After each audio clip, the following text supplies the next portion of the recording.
Ce n'est pas un esprit de timidité que Dieu nous a donné, mais un esprit de force, d'amour et de sagesse. N'aie donc point honte du témoignage à rendre à notre Seigneur, ni de moi son prisonnier, mais souffre avec moi pour l'Évangile, par la puissance de Dieu qui nous a sauvés et nous a adressé une sainte convocation, non à cause de nos œuvres, mais selon son propre dessein, et selon la grâce qui nous a été donnée en Jésus-Christ avant les temps éternels, et qui a été manifestée maintenant par l'apparition de notre Sauveur Jésus-Christ, qui a détruit la mort et mis en évidence la vie et l'immortalité par l'Évangile.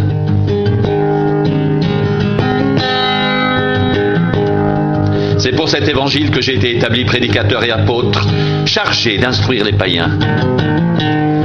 Et c'est à cause de cela que je souffre ces choses.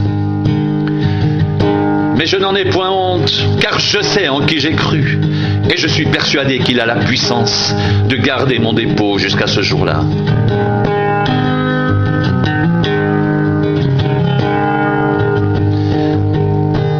Retiens dans la foi et dans l'amour qui est en Jésus-Christ le modèle des saines paroles que tu as reçues de moi. Garde le bon dépôt par le Saint-Esprit qui habite en nous.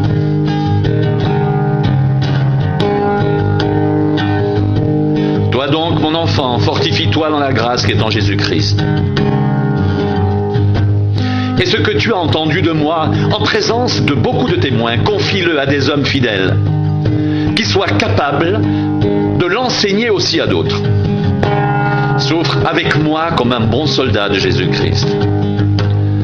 Il n'est pas de soldat qui s'embarrasse des affaires de la vie. S'il veut plaire à celui qui l'a enrôlé, l'athlète n'est pas couronné s'il n'a pas combattu suivant les règles. Il faut que le laboureur travaille avant de recueillir les fruits. Comprends ce que je dis, car le Seigneur te donnera de l'intelligence en toutes choses.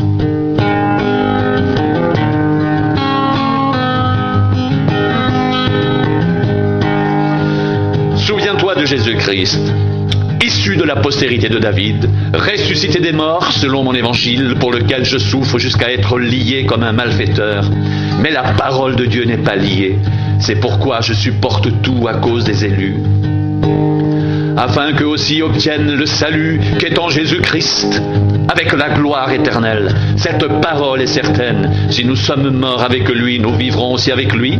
Si nous persévérons, nous régnerons aussi avec lui. Si nous le renions, lui aussi nous reniera. Si nous sommes infidèles, il demeure fidèle, car il ne peut se renier lui-même.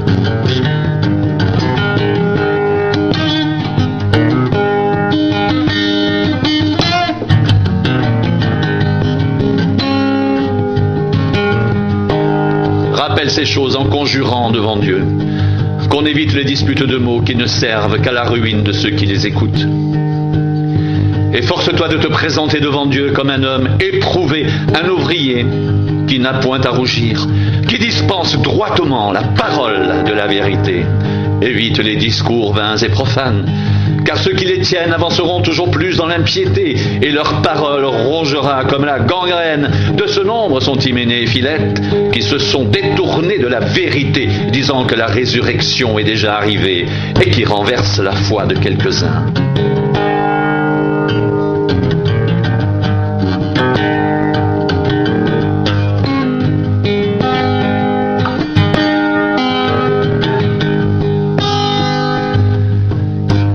Néanmoins, le solide fondement de Dieu reste debout. Avec ses paroles qui lui servent de sceau, le Seigneur connaît ceux qui lui appartiennent. Quiconque prononce le nom du Seigneur, qu'il s'éloigne de l'iniquité. Dans une grande maison, il n'y a pas seulement des vases d'or et d'argent, mais il y a aussi des vases de bois et de terre. Les uns sont des vases d'honneur, les autres sont d'un usage vil.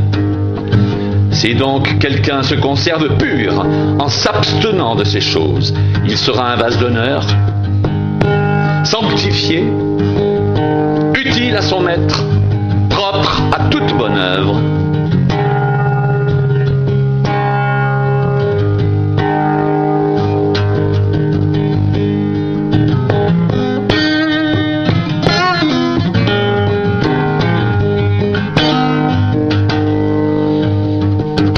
Ce Ce n'est pas un esprit de timidité que Dieu nous a donné, mais un esprit de force, d'amour et de sagesse.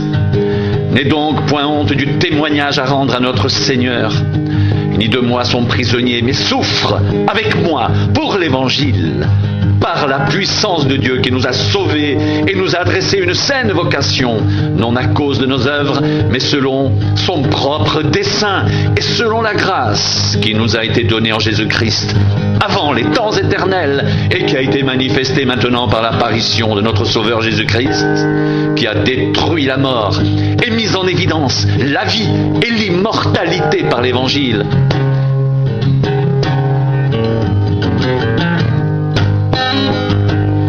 C'est pour cet évangile que j'ai été établi, prédicateur et apôtre, chargé d'instruire les païens, et c'est à cause de cela que je souffre ces choses, mais je n'en ai point honte. Car je sais en qui j'ai cru, et je suis persuadé qu'il a la puissance de garder mon dépôt jusqu'à ce jour-là. Retiens dans la foi et dans l'amour qu'est en Jésus-Christ le modèle des saines paroles que tu as reçues de moi. Garde le bon dépôt par le Saint-Esprit qui habite en nous.